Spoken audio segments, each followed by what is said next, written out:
Olá, eu me chamo Fernanda Fanger, sou professora do programa de mestrado em Direito da PUC Campinas. Sou uma mulher branca, de cabelos pretos, uso óculos, estou vestindo um casaco bege. Gostaria de agradecer imensamente à Escola Superior do Ministério Público pela possibilidade de falar a respeito de um tema tão importante, que é o combate ao abuso e à exploração sexual de crianças e adolescentes. A Lei 9.970, de maio de 2000, instituiu esse dia 18 de maio, como Dia Nacional de Combate ao Abuso e à Exploração Sexual de Crianças e Adolescentes. No intuito de compreender essas violações e, principalmente, prevenir a sua ocorrência, vale investigar se há um perfil de agressor, né? Se é possível identificar um perfil comum aos autores desses crimes. Para tanto, é fundamental que a gente defina os tipos de violências sexuais a que estão sujeitas crianças e adolescentes. Nesse sentido, é possível identificar dois tipos principais de violência sexual, que são as situações de exploração sexual e também o abuso sexual intra e extrafamiliar. Essas violências, né, assim genericamente compreendidas, podem fazer com que o seu sujeito ativo incida nos mais diversos tipos penais, como, por exemplo, estupro de vulnerável, tráfico para fins de exploração sexual, sextorção, importunação sexual, prostituição infantil, pornografia, entre outros. Em qualquer dessas modalidades de violência, né, seja a exploração sexual ou abuso sexual, é importante mencionar que estamos falando de um grave problema de saúde pública e também uma grave violação de direitos humanos, que tem profundas e duradouras consequências para as vítimas. Então, como eu mencionei, para que a gente possa entender um pouco dessa realidade e tentar estabelecer um perfil de agressor, é importante que a gente fale sobre a exploração sexual e, em seguida, sobre o que é o abuso sexual. A exploração sexual, ela é definida, inclusive pela Organização Internacional do Trabalho, como uma das piores formas de trabalho infantil,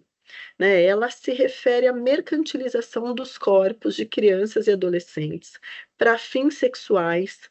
tendo como objetivo principal a obtenção de lucro ou ainda outros benefícios para o seu mediador ou aliciador, que podem estar ligados a redes de comercialização local e global, podem ser pais e responsáveis por essas crianças ou ainda consumidores de serviços sexuais pagos. As condutas relacionadas à exploração sexual são variadas, mas elas têm em comum o fato de visarem eminentemente a obtenção de lucro a partir da exploração do corpo de meninas e meninos.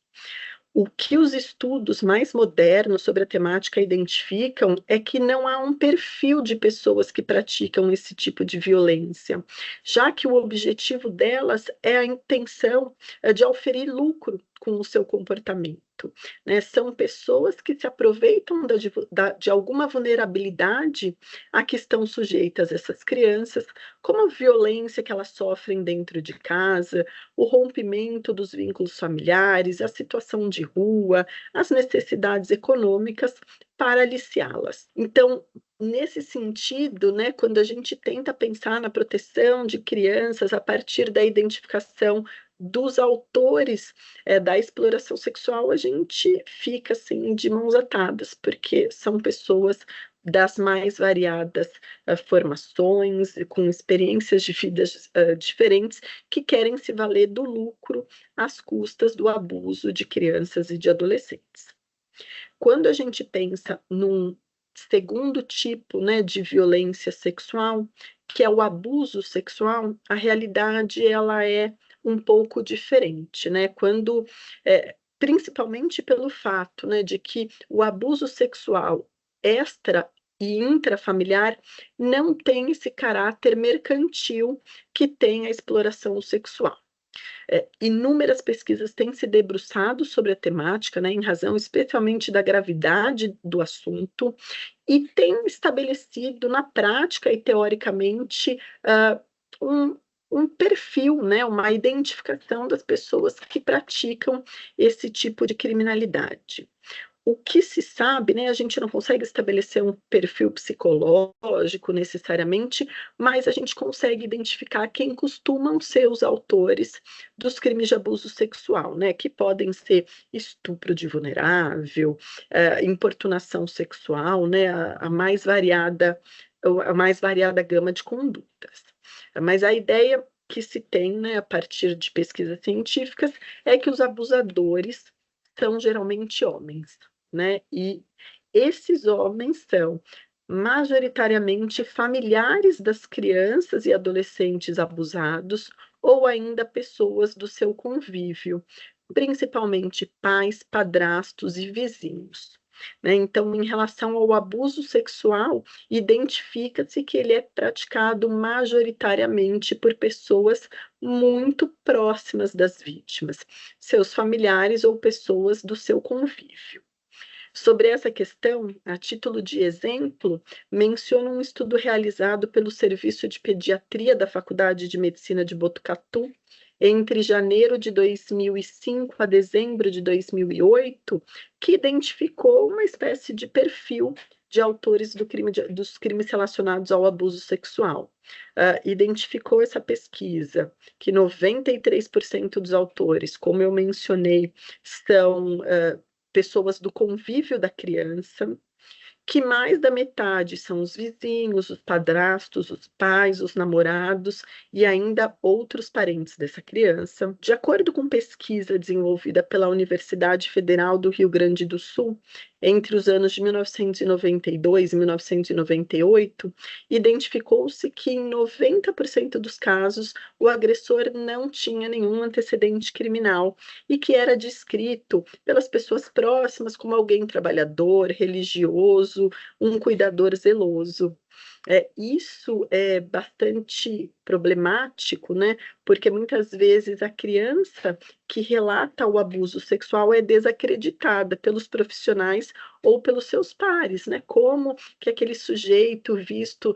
tão positivamente pela sociedade pode ser o autor de alguma espécie de abuso sexual. E também nessa mesma pesquisa identificou-se que os principais motivos alegados,